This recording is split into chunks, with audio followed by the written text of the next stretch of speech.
방금 읽어주신 빌립보서 말씀을 통하여서 바울의 기쁨과 소망이라는 제목으로 말씀을 나누겠습니다. 혹시 지난주 말씀 기억하세요? 지난주는 하나님이 이 바울의 이야기를 통하여서 하나님이 원하시고 소망하시는 교회가 어떤 모습인지 알려드렸습니다. 하나님이 원하시는 교회는 예수의 심장으로 서로 사랑하며 또한 사람의 시선이 아니라 하나님을 기쁘게 하는 교회, 그 교회를 하나님은 소망하신대요. 그 소망함이 우리 함께하는 교회 안에 있기 소망합니다. 오늘은 바울이 삶의 진정으로 경험했던 것, 정말 열악한 환경, 아니 열악하다 못해 목숨이 왔다 갔다 함에도 그 기쁨을 잃지 않고 기쁨을 고백했던 그 이유가 무엇인지 한번 알아보면 좋을 것 같아요. 그 모습을 통하여서 우리의 삶과 좀 비교하여 좀 더 건강한 신앙으로 나갈 수 있게 소망합니다. 여러분 질문 드려보죠. 언제 제일 기쁘세요? 저는 개인적으로 복권이 돼본 적은 없는데 아마 복권 되면 제일 좋을 것 같아요. 왜? 꽁돈이니까. 아닌가요? 우리가 한 달에 한 번씩 월급 받습니다. 통장에 월급이 딱 들어오면 좋죠. 전 좋던데. 하긴 뭐 통장에 들어와도 그냥 훑고 지나가죠. 남는 건 없는 것처럼. 어쨌든 뭐 한 달에 일한 것만큼 받는 것은 기쁜 일이 같습니다. 근데 더 기쁜 것은 아까 말한 것과 같이 생각하지 않은 돈이 들어오면 더 좋은 것 같아요. 일명 뽕돈이. 많을만할수록 들어오는 좋은 것이 꽁돈 같습니다. 좋죠. 아니면 차가 없는 사람이나 또한 오래된 차를 타고 있다가 새 차를 뽑아서 멋있게 드라이브하는 경우는 참 좋겠죠. 요즘 같은 날 참 창문 열고 팔 하나 딱 걸치고 운전하기 좋은 날. 제가 좀 겉멋이 들어서. 네. 아니면은 더 좋은 환경의 집으로 이사를 가거나 새 집을 사서 이주하면은 행복할 것입니다. 그뿐인가요? 요즘에 학생들, 청년들은 스마트폰 굉장히 관심 많죠. 최신 스마트폰을 딱 구매하면은 너무 좋을 것 같아요. 또한 부모님들은 자녀의 일, 뭐 그들의 진학, 취업, 결혼, 출산 이런 것들이 잘 해결되면 기뻐할 수 있는 것 같습니다. 무슨 말이냐?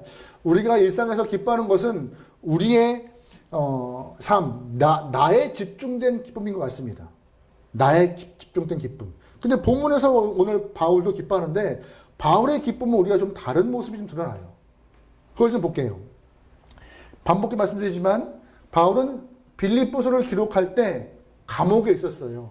그런데 그 빌립보 교회 성도가 빌립보서를 받고 있을 당시에 굉장히 바울 때문에 위축되었죠. 왜? 감옥에 있으니까. 게다가 바울의 소식을 듣고 더 위축되었습니다. 왠지 아세요? 처음에 바울이 로마에 들어가서 감옥에 갔을 때는 가택연금과 같이 조금 더 자유로운 삶이었어요. 감옥이지만 가택연금. 쉽게 말해서 이게 좀 비하기 좀 그런가요? 하수과 같은 느낌들. 좀 편한 느낌들. 근데 네로 황제가 교육하면서 바울을 시위대 감옥으로 옮겨버려요. 시위대 감옥이라 하면 우리가 익히 알고 있는 감옥. 이제 자유함이 사라지고 정말 위태위태한 상황. 재판을 받아 사형이 선고되면 바로 집행을 할 수 있을 만큼의 그런 상황이 놓여있던 것입니다. 그런 상황을 알게 된 빌립보 교인들이 바울을 생각하면 걱정스럽고 어떻게 하면 좋니? 어떻게 하면 좋을까라고 이러한 말만 대할 수밖에 없던 상황이죠. 외부에서 볼 때는 걱정 충만한 삶일 수밖에 없어요. 그런데 오늘 본문의 바울은 그런 모습이 안 보입니다. 우리 18절 말씀 읽어보겠습니다. 18절입니다. 같이 읽어요. 시작. 그러면 무엇이냐? 거칠애로 하나 참으로 하나 무슨 방도로 하든지 전파되는 것은 그리스도니. 감옥에 있는 영혼이 기뻐하고 기뻐한대요. 조금 더 바울에 대해서 설명할까요? 지금 바울이 로마 시위대 감옥에 있습니다. 그런데 바울은 지금 할아버지예요. 노년. 할아버지에 지병도 있어요. 지병도 있어서 맨날 통증을 안고 살아요. 게다가 위로해줄 가족이 없어요. 그리고 특별히 잘못을 저지른 것이 아니에요. 범죄함이 없어도 불구하고 옥에 갇히는 상황에 놓여 있어요. 또한 언제 죽을지 몰라요. 그냥 하면은 그냥 죽을 수밖에 없는 상황. 아침에 간수가 갑시다 하면 그냥 형장에 있으면 살아갈 수밖에 없는 그런 상황들. 이런 상황이라면은 누구도 기뻐할 수가 없을 거예요. 쫄리고 걱정스럽고 조바심 내고 자포자기에 다 포기한 상태. 그런데 방금 전에 말씀에서 바울은 말합니다. 기뻐한다. 기뻐한다. 기뻐한다. 바울이 말하고 있는 기쁨은 우리와 좀 다른 것 같아요. 아까 말한 것처럼 우리는 월급이 들어오고 뽕돈 생기고 새 돈, 새 집, 새 스마트폰, 자녀의 일들이 잘 되면 기뻐하는데 바울은 전혀 그런 모습이 안 비쳐요. 다시 말해서 바울이 느끼고 있는 기쁨은 그를 묶고 있는 이 창살과 상관없는 것이고, 바울의 기쁨은 그를 묶고 있는 이 밧줄과 상관없는 것이고, 바울의 기쁨은 환경과 상관없는 것이에요. 다시 말해서 내적인 충만한 기쁨을 누리고 있는 것이죠. 그러면 조금 더 깊숙이 보죠. 바울이 느끼는 그 내적인 기쁨은 무엇인가? 첫 번째, 바로 자신은 감옥에 있지만 그럼에도 복음이 전파될 수 있는 진보가 되었다고. 쉽게 말해서 복음이 더 많은 사람들에게 들리게 되었다고. 난 그게 기쁘다라고 말하고 있는 것입니다. 자기 집중이 아닌 거예요. 12절 말씀. 형제들아, 내가 당한 일이 도리어 복음 전파의 전진이 된 줄을 너희가 알기를 원하노라. 내가 당한 일이 뭐예요? 10절에서. 내가 당한 일. 감옥에 있는 거예요. 내가 감옥에 있는 것이 너 슬퍼할 일이 아니야. 오히려 더 복음의 진보, 많은 사람에게 복음을 전파할 수 있는 귀한 일이었어. 솔직히 바울은요, 이 감옥 오기 전에 굉장히 오랜 시간 동안 열심히 복음을 전파했습니다. 세 차례나 전도 여행을 떠났고 많은 도시에서 복음을 전했고 많은 교회를 세웠습니다. 근데 이제 바울이 감옥에 갇혀서 발이 묶인 상태예요. 그러면 복음의 진보가 있어요? 없어요? 없어요. 오히려 복음의 패배, 복음의 퇴보와 같은 모습인데 오히려 복음 전파의 진보라 말하고 있습니다. 바울이 느끼는 감정은 다른 거예요.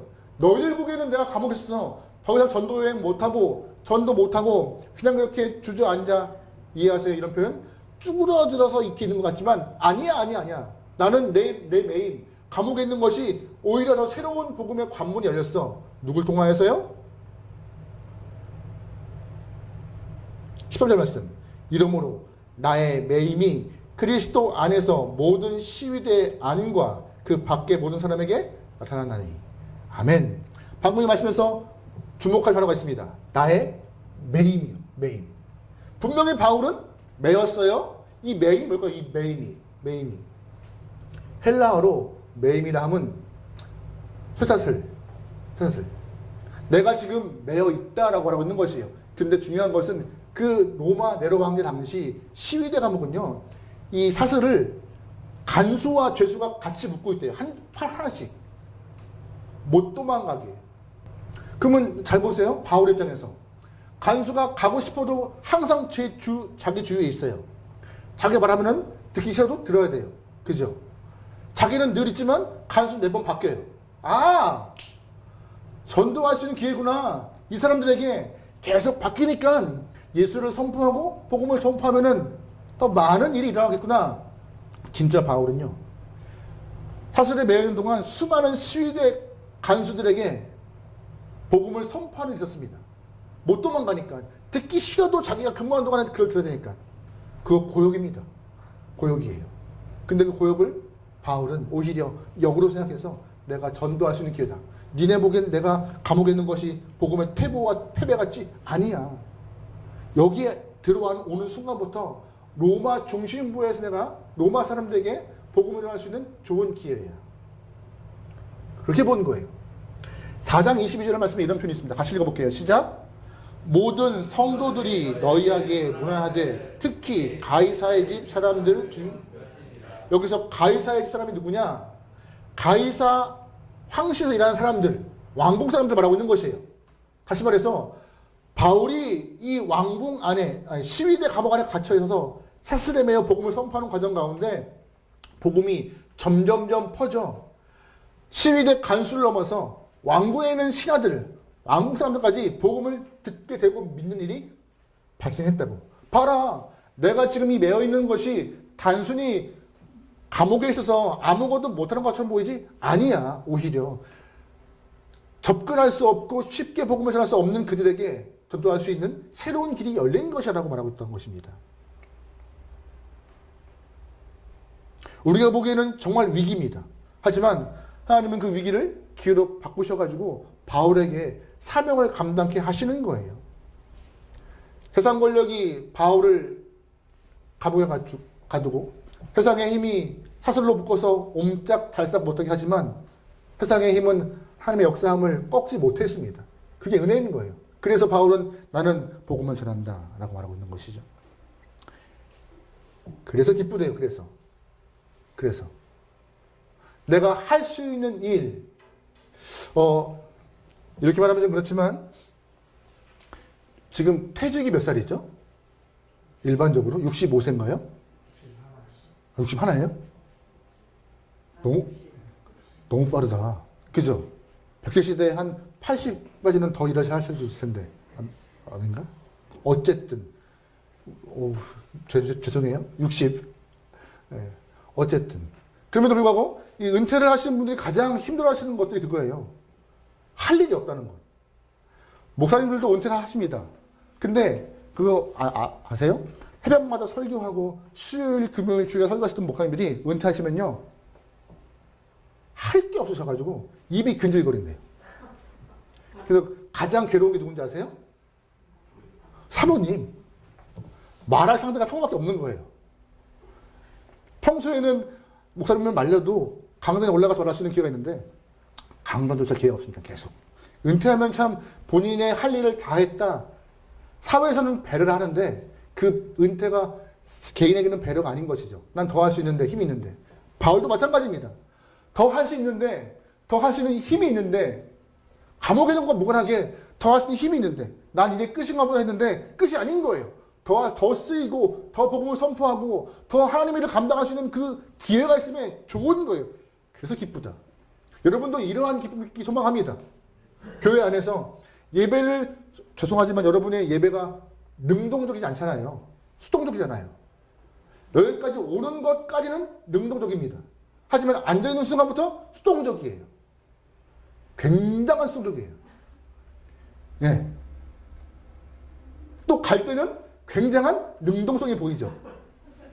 그러니까 올 때와 갈 때는 다 수동적인 것 같아요. 어쨌든 사람이 능동적으로 어떤 일을 하면 행복한데 바울은 능동적으로 할 수 없는 상황인데 나 할 수 있게 되었어. 일이 있어. 괜찮아. 쓰임 받아. 나 그래 좋아. 이 얘기하고 있는 것이에요. 교회도 마찬가지입니다. 신앙도 마찬가지예요.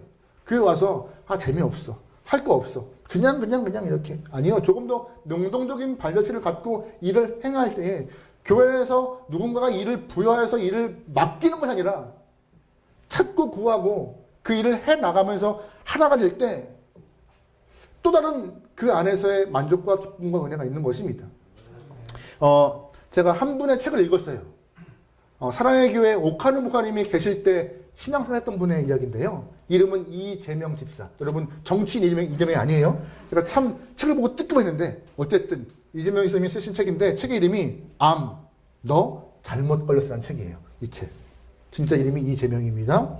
이분이 평범한 집사로 30년간 이렇게 사역을 하다가 그냥 생활을 하다가 갑자기 폐암 3기를 선고받았대요. 갑자기. 그 이후 50회가 넘는 항암초를 받으면서 아주 이 몸의 기운이 다 빠지고 삶에 힘이 없을 만큼 절망적이었지만 그래도 신앙생활을 30년 하는 과정에서 어떻게 하면 좋을까 하는 고민 과정 가운데 그래 내가 일도 없으니 하루에 아침 저녁 2번 그냥 개인적으로 주 앞에 예배를 드리자 감사함으로 결심하고 예배를 드리기 시작했다고 합니다. 그런데 감사한 것은 예배를 드리는 과정 가운데 하나님이 주신 사명을 발견한 거예요. 그게 무엇이냐? 복음을 전도하라. 아니 하나님 나 힘들어 죽겠는데 암 환자이고 항암 때문에 기력이 없는데 무슨 내가 전도를 나가서 어떡합니까? 고민 끝에 자기가 응답받은 것이 있으니까 전도를 해야 되잖아요.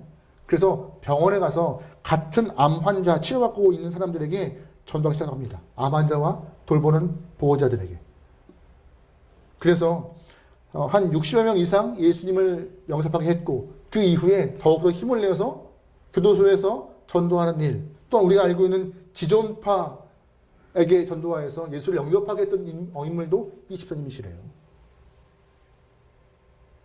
예수를 믿었지만 수동적으로 그냥 와서 30년 예배를 드리는 순간 나는 그냥 평범한 신앙인 아무것도 아닌 사람이었지만 조금 더 사명을 갖고 능동적으로 나아가자 나는 쓰임받아 전도하여 많은 사람에게 복음의 나팔수가 되고 많은 사람에게 복음의 증인이 되고 많은 사람에게 예수님을 선포하는 바울과 같은 영혼이 되었다고 고백한 것이죠.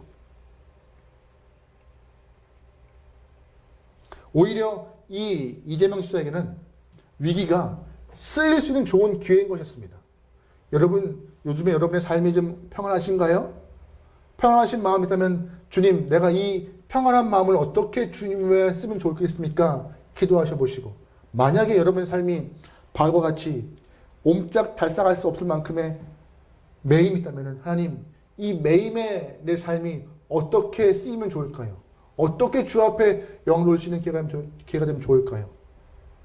기도하면서 하나님, 내가 내 삶에서 나 중심의 기쁨을 넘어서 주님의 사역을 감당하여 기쁨을 누릴 수 있는 그런 영혼이 되게 해달라고 좀 기도하며 바뀌어볼 수 있는 여러분과 같이 되면 좋을 것 같습니다.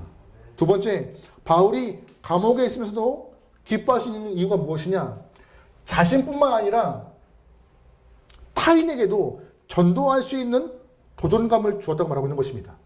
내가 아니라 타인에게도. 다 같이 우리 10절 말씀 읽어보겠습니다. 같이 읽어요. 시작. 형제 중 다수가 나의 매임으로 말미암아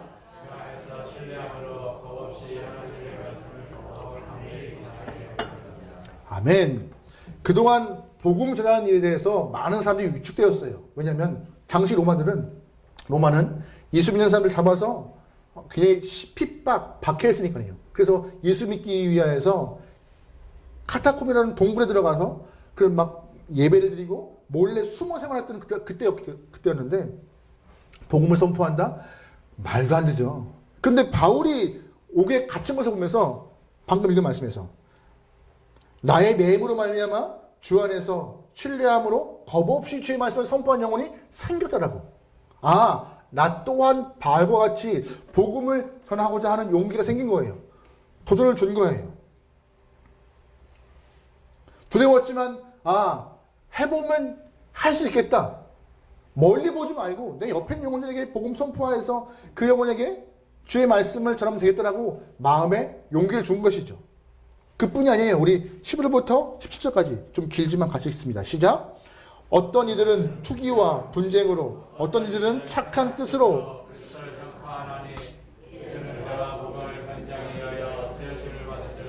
사랑으로 하나 그들은 나의 매임에 괴로움을 더하게 한 줄로 생각하여 순수하지 못하게.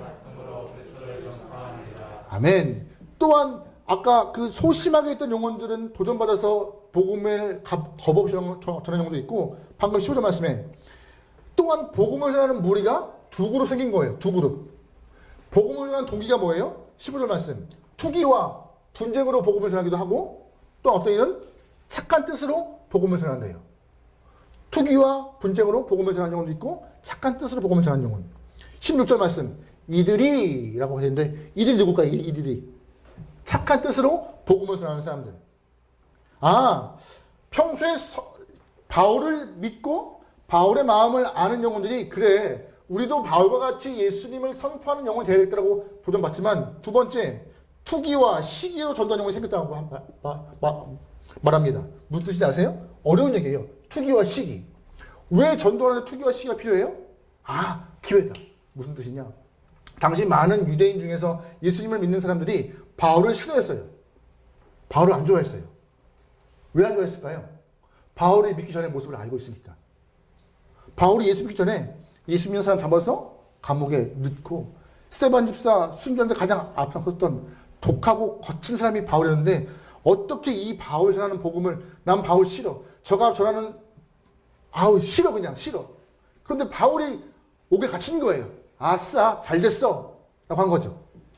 이제는 우리가 바울 대신 복음을 전하여서 우리가 더 하나님의 일을 기쁘게 할 차례라고 생각하는 거예요. 너는 가, 이제. 우리가 싫어하는 너 바울로 가. 우리가 그 일 할 거야 라고. 근데 이 반응이 썩 좋진 않아요. 근데 바울은 이렇게 표현합니다. 18절 말씀에. 거칠애로 하나, 참으로 하나, 무슨 방도로 하든지 전파되는 것은 누구니? 그리스도니. 좋은 뜻으로 하나, 투기와 시기로 하나, 그거 상관없어. 어떻게 전하든 예수만 선포되고 있으니 나는 거기면 좋게. 이거라고 말하고 있는 것이죠. 내가 감옥에 있는 자체가 그냥 내가 전도여행을 통하여서 많은 영혼에게 복음을 선포했던 그 일이 멈추지 않고 다른 영혼을 통하여 더 많은 사람에게 복음을 선포할 수 있다는 것만 돼. 나를 싫어하는 사람들이 복음을 선포하든 나에게 도전받아서 기쁜 마음을 선포하든 상관없어 라고 하는 것이죠. 이론만 먹기 쉽지 않아요. 딱 하나예요. 바울은 나는 누구 먼저? 예수 먼저 생각한다. 예수 먼저. 일반적으로 나를 싫어하는 사람이 잘 되는 것 별로 배 아파하잖아요. 근데 바울은 신경 안 쓰는 거예요. 누구만 생각해요? 예수만 선포되면 돼. 너 괜찮아. 나 시기하고 나를 향해서 분쟁거리 하면 돼. 예수만 선포하고 사명 감당해라고. 감당해라고. 우리가 찾는 기쁨도 지금 바뀌어야 할 것입니다. 바뀌어야 할 것이에요. 사명을 기억하고 사명을 감당하고 사명을 드러내면서 하나님의 마음을 좀 경험될 수 있는 바울과 같은 모습이 우리는 안 돼 어려워가 아니라 바울에게 도전받아서 우리 또한 오늘 본문과 같이 좋은 뜻이든 시기든 분쟁이든 투쟁이든 할 것 없이 우리도 도전받아 하나님의 일을 감당하여 기쁨이 될 수 있도록 그게 바로 바울이 하는 모습이라고 생각하는데요. 여러분 그러기에 여러분의 사명이 주님 앞에 지금 드러나기 소망합니다. 내가 원하는 것들을 채워서 기뻐하는 것이 아니라 그리스도가 내 안에 있으므로 나는 기뻐하더라고 말할 수 있는 바울과 같이 그런 모습이 좋겠습니다. 세 번째, 바울이 감옥에 있으면서 기뻐하는 것은 무엇이에요? 바로 예수님이 소망이기 때문에 그런 거예요. 예수가 소망이기 때문에. 바울은 지금 언제 죽을지 모르는 상황입니다. 죽음이 현실에 딱 놓여 있어요.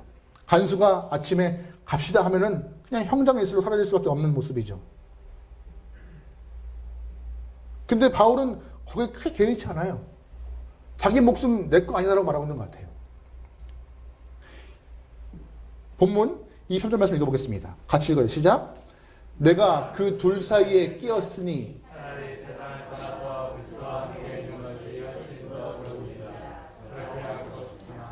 아멘. 둘 사이에 끼어있다고 말했어요. 둘 사이가 뭘까요? 둘 사이. 둘 사이. 둘 사이. 둘 사이. 삶과 죽음 사이에 내가 지금 끼어있다. 맞닥뜨려 있다.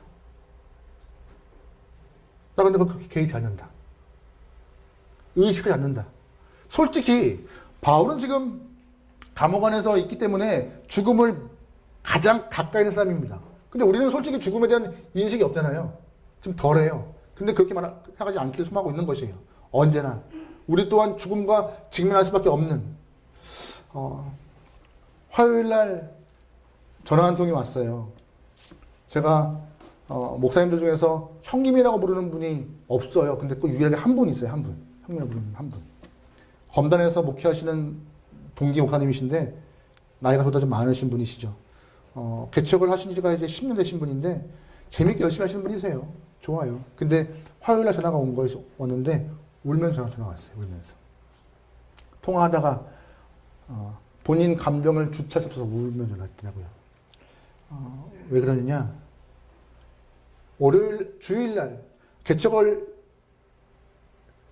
10년 정도 하는 과정 가운데 그 검단 쪽에 있는 새로운 아파트에 입주하신 한 여자분이 본인 교회에 새롭게 신앙생활을 하셨대요.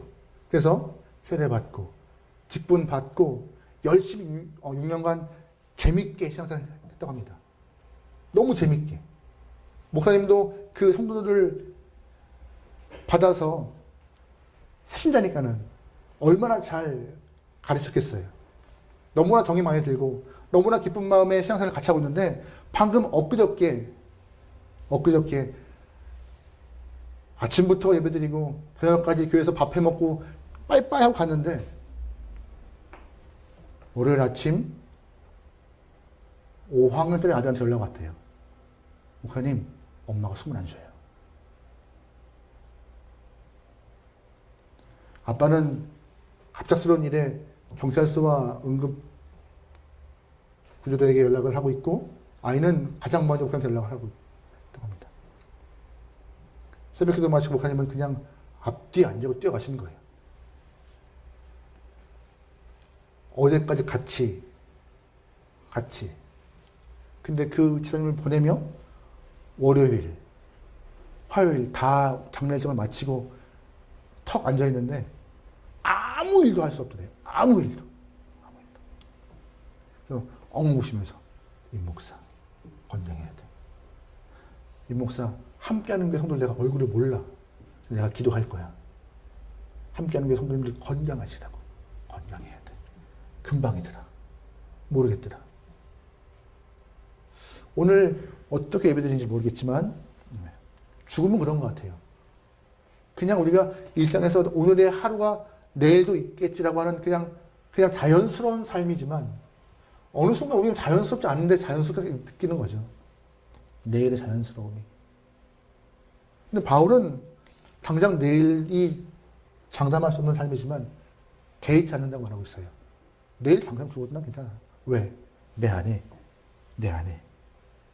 내가 죽어도 예수가 꽉 차 있으니 그 예수가 나를 들어서 나를 주님 품으로 인도하실 거야. 소망함이 예수 안에 있는 거예요. 20절, 21절 말씀. 같이 읽어요. 시작. 이는 내게 사는 것이 그리스도니 죽는 것도 유익함이라. 그러나 만일 육신으로 사는 이것이 내일 열매일진데 무엇을 택하여야 할지는 나는 알지. 무슨 말이냐? 20절 말씀. 내게 사는 것이 그리스도니. 무슨 말이에요? 헬라어 말을 좀 직역하자면은 내 안에 그리스도로 꽉 차 있다. 그래서 나는 내가 죽어도 유익하다. 누가? 그리스도가. 내가 죽어도 그리스도 유익해. 나 상관없어 죽는 거. 죽고 사는 분들 넘어서 당장 코앞에 생사를 넘어서 예수가 있으니 그러면 좋게. 왜? 예수 때문에 본인 삶이 바뀌었으니까. 예수 때문에 내 삶이 변화했으니까. 예수 때문에 내 삶이 죽음에서 생명으로 변화했고 저주에서 복으로 바뀌었고 삶이 역전되었으니 내가 예수면 돼 라고 하는 말이죠. 에이 목사님 이건 바울이나 하는 얘기지 이건 우리한테 하는 얘기 아니요. 하나님 말씀하셔서 이 얘기가 바울 얘기가 우리의 얘기가 될 수 있다고 하시는 말씀이에요. 똑같이 우리에게도 예수가 내 안에 꽉 차서 예수면 족합니다.